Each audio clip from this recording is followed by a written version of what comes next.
Mark here. Today I'm going to be ranking the seventh studio album by Thrash Metal Bands. This is the continuations from the series I kind of been doing. So this is the seventh album now by Thrash Metal Bands. So I'm continuing with the same 16 bands. So let's get this going. Number 16, I have Sepultura Against. This was released in 1998 on Roadrunner Records. Yeah, that's the first album with Derek Green on vocals.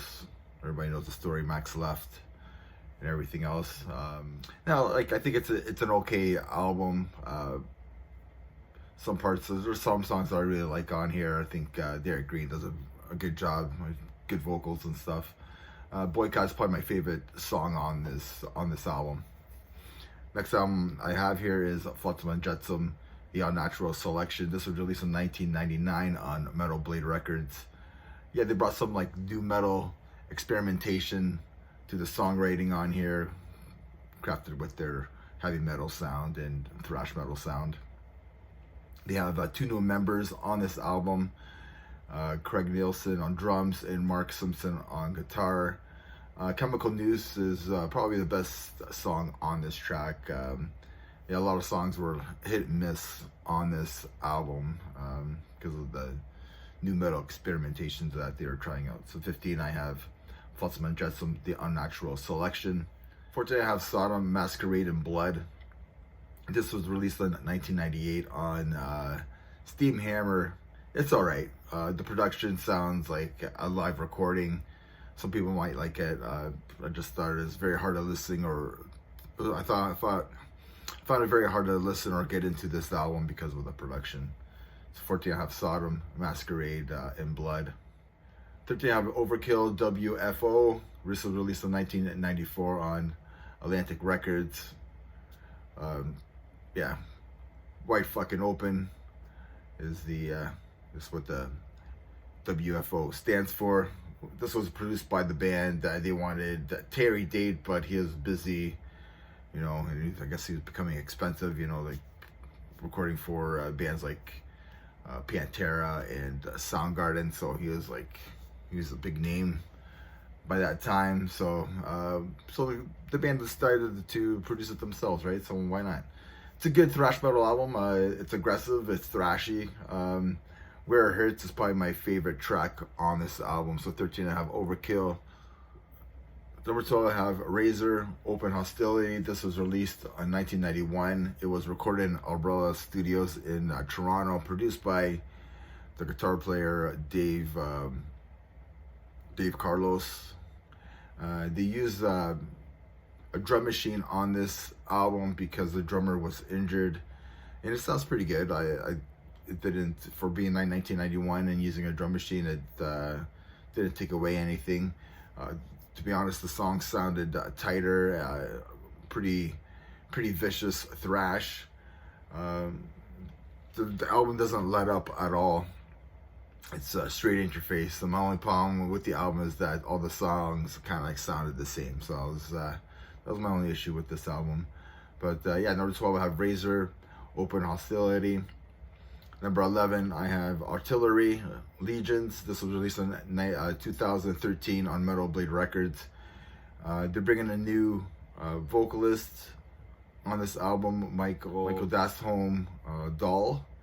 They continue that heavy metal meets thrash sound, like what current bands are doing, like Anthrax and Testament, with their massive guitar tones and stuff like that. It's a good album. The title track is probably my favorite track on this album. So if you haven't checked out this album, Legions by Artillery, please do so. Number 10, I have Creator, Cause of Conflict. This came out in 1995. This German thrashers, everybody knows Creator are. They went for a groove style approach for this album, like Sepultura Chaos AD comes to mind. It's a long album, about an hour. It's 15 tracks, so it does get pretty boring towards the end. This is probably their best album in the 90s since Coma of Souls. My favorite tracks on this album are Prevail, Hate Inside Your Head, and Dogmatic. Number 9, I have Testament, you know, everybody's favorite Testament album, Demonic, which came out in 1997. Yeah, Chuck Billy and Eric Peterson went for more of a death metal groove approach on this album. Pretty sure everybody else was out of the band, so they did get Gene Hoglan to come out and play drums on this and stuff like that. This is the first album that got me into Testament, and yeah, I still love it. I think it's a really good album. I don't know, a lot of people hate on this album, so I'm not going to talk very much about it. Everybody knows this album. Number 9, I have Testament, Demonic. Number 8, I have Anthrax, Stomp 442. Just came out in 1995 on Elektra Records. And this is the last one on that label. Got like new president or something, and she just didn't like Anthrax. And you know, you could check out my Anthrax rankings to find out the full story on that. Leave some comments below. What do you think about this album? What do you think about Testament, Demonic being at number 9? Let me know what you feel. Anyways, let's go back to this album. I still love this album. I think John Bush is an MVP on this album. We get like Fueled, Random Acts of Violence, Riding Shotgun, awesome tracks on this album. Yeah, it's one of the first Anthrax albums that I got into the band. So number 8, I have Anthrax, Stomp 442. Number 7, I have Annihilator, Criteria for a Black Widow. This came out in 1999. And Randy Rampage is back. He has that Dave Mustaine snarl to his vocals, which is pretty cool. This is produced by Jeff Waters. Yeah, this is the OG lineup of Alice in Hell, which is pretty cool. They came back with this thrash metal album, and it's a great album. I like it when Jeff is just playing guitar on albums. I don't really care for his vocals very much, but maybe it's just for me. But the thrash is back. Killer guitar playing, of course. Punctured is probably my favorite track on this album, but this whole album is great. I think this is a great album, great comeback album from their previous releases where Jeff is singing and stuff like that. So number 7, I have Annihilator, Criteria for Black Widow. Number 6, I have Megadeth, Cryptic Writing. This came out in 1997 on Capitol Records. Honestly, I think this is probably Dave Mustaine's best vocal performance like ever. Songs are really radio friendly. I still like this album. They're catchier. There's hooks on this album. Yeah, it's really radio friendly songs, songwriting on here. I think they just should have stopped at this because their next album was, yeah, it's thumbs up for that one. But anyways, number 6, Megadeth, Cryptic Writing. Number 5, I have Metallica, Reload. Yeah, man. James Hetfield's vocals, I think he grew as a singer on Load and Reload. I think the band grew as songwriters on, you know, the Black Album, Load and Reload. Really producing those hits. Yeah, produced by Bob Rock. Everybody knows that. More commercial sounding radio hits. They have some grunge, some groove, a little bit experimentation of country. Yeah, of course they experimented with more rock oriented songwriting on this album. Fuel, you got Devil's Dance, Slither, which has like an Alice in Chains vibe to it. Bad Seed is a fun song. Little Man's a Ligger. This is a really good album. I going back to this and re-listening to Load a little bit more. I think because of their last album that came out last year, kind of got me into Load and Reload a little bit more. Yeah, just awesome stuff. I think. I don't know. It's different from what they were doing. So, number 5, I have Metallica, Reload. Number 4, I have Destruction, the Antichrist. This came out in 2001 on Nuclear Blast. They brought the thrash on this album with songs like Thrash Till Death. You know, you have a song called Thrash Till Death, so it's got to be a really good thrash metal album, right? So Nailed to the Cross, Bullets from Hell. Last couple songs sound kind of like fillers on here, but this is still a really great thrash metal album.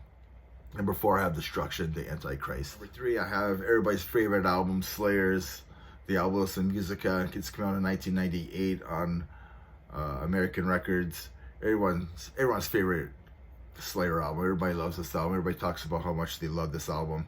This is not a nu metal album, to be honest with you guys. This is a groove meets thrash metal album. There's one riff that has like a nu metal riff to it, beat or piece. Maybe you could call that song the nu metal, or the one riff that kind of like a lot of people use, but sure. You have Scrum, Stained Mind is a killer track. And Kerry King has stated that the 90s were weird. So here you go. Number 3. This is the first Slayer album that I bought. So it's not the first song I heard, but it's the first album that I bought. So yeah, number 3, I have Slayer, The Albus and Musica. I like this album. Number 2, I have Death Angel, The Dream Calls for Blood. This came out in 2013 on the Nuclear Blast. Amazing vocals, great melody. There's a lot of great melodic hooks from the guitar players as well. This was produced by Jason Sukoff. The artwork is done by Brent Ellett White. Great album. Great vocals by Mark Asagata, who's now in the Kerry King's new band there. Killer vocals. Yeah, this is their formula. This is the formula that they've done the last like 3 or 4 albums, I guess. This is the first time the band has reached the top of 100 in America. Left for Dead is a killer song. There's a killer Heaven and Hell cover song on this album. It kicks ass. Number 2, I have Death Angel, The Dream Calls for Blood. And the number 1 7th album by thrash metal bands is Exodus, Shovel-Headed Kill Machine. This came out in 2005 on Nuclear Blast. This is my favorite album by the band. My favorite Exodus vocalist, Rob Dukes. We got the Altus on guitar on here with Gary Holt, of course. We have Paul Bostaph. Everybody know Paul Bostaph. Every time he's in, he has like the perfect drumming for like thrash, that aggression that he has. I mean, every time that he's on a new album, like with a different band, it's always one of the best albums. So of course, you know, Shovel-Headed Kill Machine, he's on here. Paul Bostaph on drums. This is mixed and mastered by Andy Sneap. You know, so it's got to be number 1, right? So this is the perfect modern day thrash metal album. It's fast, aggressive, catchy, and epic at the same time. There's killer tracks on here like Raise, Death Amphetamines, I Am Abomination, Altar Boy, Going Gone, and more. Killer album, killer tracks, killer album. Yeah. Paul Bostaph. He's on here twice actually, because he's on here for Slayer as well. So yeah. Killer drummer, right? So you gotta have him on there. Anyway, everybody, let me know what you think. Number 1, I have Exodus, Shovel-Headed Kill Machine. Number 2, I have Death Angel, The Dream Calls for Blood. Number 1, I have everybody's favorite Slayer album, The Albus and Musica. And remember, everybody, metal never dies. Cheers.